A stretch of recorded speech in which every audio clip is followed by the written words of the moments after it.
एक बार की बात है, एक बहुत बड़ी आर्ट गैलरी ने कॉन्टेस्ट डिक्लेयर किया। उसमें उन्होंने अनाउंस किया कि जो भी पेंटर पीस को डिपिक्ट करने वाली वर्ल्ड की सबसे अच्छी पेंटिंग बनाएगा उसको $10 मिलियन का इनाम मिलेगा। ये बात पूरी दुनिया में फैल गई और पूरी दुनिया से हजारों पेंटर्स ने अपनी अपनी पेंटिंग भेजी उस कॉन्टेस्ट में पार्टिसिपेट करने के लिए।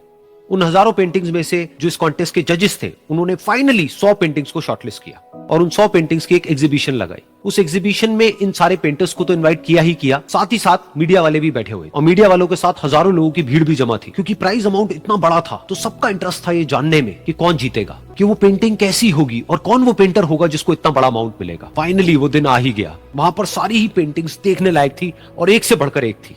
उसमें से कुछ पेंटिंग्स थी जहां पर सबसे ज्यादा भीड़ थी। जैसे एक पेंटिंग थी जहां पर एक बिल्कुल साफ पानी की नदी बह रही थी, जिसके पीछे कुछ पहाड़ थे, उसके ऊपर बर्फ जमी हुई थी और पीछे से सनराइज हो रहा था। एक और पेंटिंग थी जहां पर पेंटर ने पीस को डिपिक्ट किया था फुल मून नाइट के थ्रू, यानी कि एक बिल्कुल पीसफुल लेक थी जिसका पानी बिल्कुल स्टिल था, इतना स्टिल कि उसके अंदर आप रिफ्लेक्शन देख सकते थे आसपास में जो भी कुछ था उसका, बिल्कुल एक मिरर की तरह। और बिल्कुल डार्क आसमान में कुछ तारे चमक रहे थे और एक चांद चमक रहा था। उसके अलावा एक पेंटिंग थी जिसमें बिल्कुल सफेद बादल थे, नीला आसमान था और बिल्कुल हरी हरी घास थी, यानी कि सारी ही पेंटिंग्स ऐसी जिसको देख करके ही मन शांत हो जाए।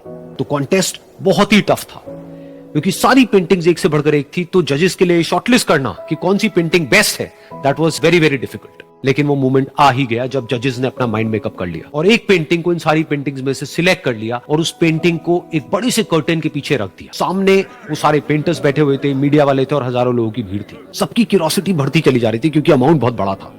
लेकिन जैसे ही वो पर्दा हटा और सामने से सबने उस पेंटिंग को देखा तो सब हैरान रह गए। सब एक दूसरे की शक्ल देखने लगे। किसी को कुछ समझ नहीं आ रहा था कि एक्चुअल में हो क्या रहा है, क्योंकि वो पेंटिंग जो वहां पर दिख रही थी वो दूर दूर तक शांति को डिपिक्ट नहीं कर रही थी। तो सबको लगा कि शायद उस आर्ट गैलरी से कोई गलती हुई है या जजेस से कोई गलती हुई है और किसी गलत पेंटिंग को वहां पे रख दिया है। तो कुछ पेंटर्स एक साथ गए, जाकर के उस आर्ट गैलरी के ओनर से मिले और जाकर के उससे पूछा कि क्या ये कोई गलती है, गलती से कहीं कोई गलत पेंटिंग तो आपने वहां पे नहीं रख दी है। तो आर्ट गैलरी वाला थोड़ा सा मुस्कुराया और बोला नहीं, ये पेंटिंग बिल्कुल ठीक है। जजेस ने इसी पेंटिंग को सिलेक्ट किया है और यही पेंटिंग आज की विनर है। सारे पेंटर्स ये जवाब सुन करके गुस्से से भर गए और सबने मिल करके रिवोल्ट कर दी। और ये देख करके सारे मीडिया वाले अपनी अपनी जगह से खड़े हुए और भागते हुए गए उस आर्ट गैलरी के ओनर के पास में और अपने अपने माइक्स उनके मुंह के आगे कर दिए। अगेन वो आर्ट गैलरी का जो ओनर था वो हल्का सा मुस्कुराया और उसने कहा कि मुझे कुछ बोलने से पहले एक बार इस पेंटिंग को आप लोग ध्यान से देखिए, थोड़ा पास से देखिए, शायद आपको कुछ ऐसा नजर आए जो दूर से नजर नहीं आ रहा है।